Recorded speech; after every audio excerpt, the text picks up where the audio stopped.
teman-teman pemilih untuk cek dulu ya, jangan dibiarin gitu ya, ada apa tidak, jangan cuek gitu ya. Betul. Nanti takutnya pada saat pemilu nama saya kok nggak ada, ya gimana dong?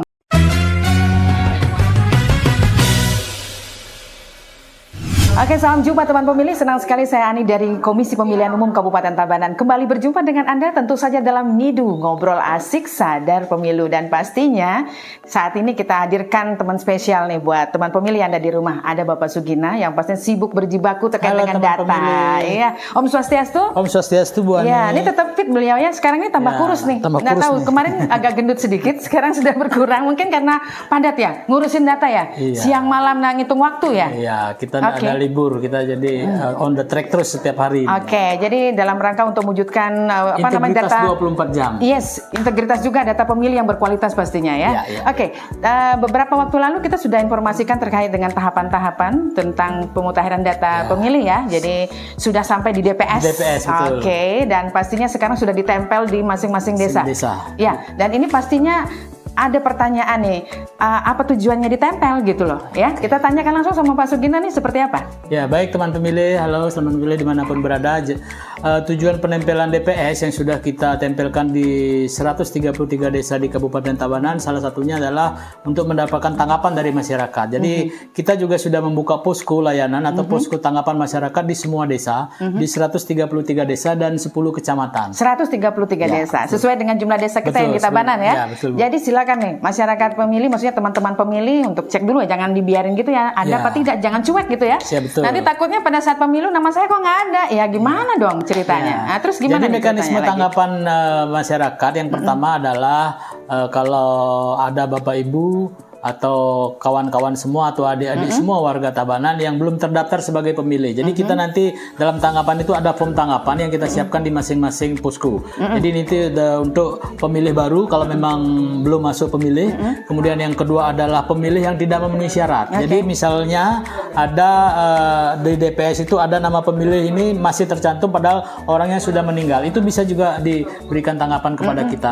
Kemudian ada juga ubah data, misalnya ini orang ini yang sekarang kita tempel tuh ada nama si A misalnya, dia sudah pindah atau dia sudah memiliki KTPL padahal sebelumnya di DPS kita belum. Nah, itulah yang ubah data. Ada 3 poin. Yang pertama adalah memasukkan pemilih baru, yang kedua adalah mencoret pemilih yang tidak memenuhi syarat, baik itu WNA misalnya, baik itu di bawah umur, baik itu sudah meninggal dan lain-lain. Kemudian yang terakhir adalah ubah data, melakukan ubah data. Oke, jadi di sini kita mengajak masyarakat ya untuk berperan aktif dalam konteks untuk penyempurnaan data pemilih dan ujungnya adalah berkualitas pastinya ya. Dan tentu saja ini mekanismenya tadi sudah disampaikan oleh Bapak Sugina tahapan-tahapannya. Jadi kita sudah di desa tuh kayaknya saya sudah lihat hampir semua desa membuat posko ya. Semua desa. Nah, kemudian kita tahapannya pastikan. ini kita pengen tanya sebenarnya. Tadi kan sudah disampaikan oleh Bapak Sugina terkait dengan apa saja yang dilakukan dalam konteks pengaduan tersebut. Nah, sekarang ini ada orang yang ingin, wah nama saya tidak ada di situ nih, gimana? Nah, mungkin tahapannya apa yang harus dilakukan? Apa yang harus disiapkan? Baik, yang pertama sesuai dengan surat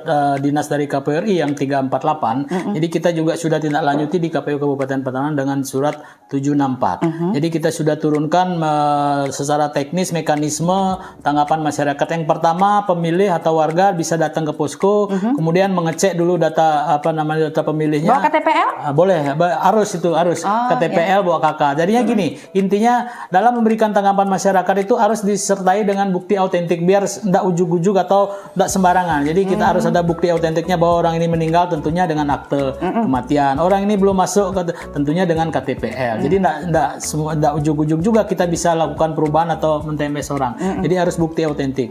Sesuai surat yang kita turunkan 764 kepada kawan-kawan kita di bawah ad hoc. Jadi kita secara rinci kita jelaskan bagaimana pola tanggapannya. Ini pemilih bisa datang ke posko tanggapan, kemudian bisa melakukan cek DPT online dulu, cek dptonline.kpu.go.id. Di situ kelihatan jelas bahwa seseorang itu nama si A, NIK, NKK dan terdaftar di TPS mana. Jadi itu mekanismenya. Jadi di posko-posko kami sekarang di 133 desa dan 10 kecamatan itu teman-teman ad hoc itu sudah ready menunggu pemilih atau menunggu masyarakat yang ingin memberikan tanggapan terhadap DPS yang sudah kita umumkan atau kita tempel di desa-desa. Luar biasa ya bagaimana upaya daripada Komisi Pemilihan Umum untuk melahirkan data yang benar-benar berkualitas. Ini untuk teman pemilih ketahui bahwa kita saat ini berada di ruang data. Ini mereka pada sibuk semua ya. Ini siang malam nak kenal jam ini, seperti ini ya kerjaannya, dan tentu saja kita apresiasi banget, dan pastinya teman pemilih juga jangan cuek juga. Sekarang mulai cek ya DPT, cek dptonline.kpu.go.id, pastikan Anda terdaftar di situ ya, dan kalau tidak terdaftar berarti datang ke posko pengaduan ya, untuk posko pengaduan, segera diproses seperti apa langkah-langkah selanjutnya. Nanti bincang-bincang kan kita lanjutkan lagi, dan pastinya kita akan ganggu lagi Pak Sugina ya, karena terakhir ya tanggal berapa itu pengaduannya? Pengaduannya tanggal 2 Mei. Jadi kemarin dari tanggal 12 sampai 2 Mei kita tunggu pengaduan masyarakat. Nanti kita untuk kita proses ke dalam DPSHP, daftar pemilih sementara hasil perbaikan. Nah, disinilah di rentang waktu sampai tanggal 2 Mei ini kita akan menerima masukan tanggapan dari masyarakat untuk selanjutnya kita memasuki tahapan daftar pemilih sementara hasil perbaikan. Oke, jadi seperti itu ya. Jadi sudah semua on the track ya, ada tahapan-tahapannya sampai dengan tanggal 2 Mei. Jangan sampai nunggu tanggal 2 Mei. Pastikan dulu, gampang kok, tidak ngabisin waktu, cuma cek DPT online di HP ya. Bisa langsung masukkan ini kalau sudah terdaftar, ada TPS-nya lengkap ya. Kita ada di mana itu sudah sangat clear sekali. Jadi jangan sia-siakan waktu Anda, dan pastikan Anda menjadi pemilih dalam pemilu nanti tahun 2024. Sukses semua Niki, Pak Sugina, luar biasa sekali. Dan demikian tadi bincang-bincang kami, dan terus nantikan informasi update lainnya tentu saja di Ngidu, ngobrol asik sadar pemilu. Sampai jumpa. Sampai jumpa.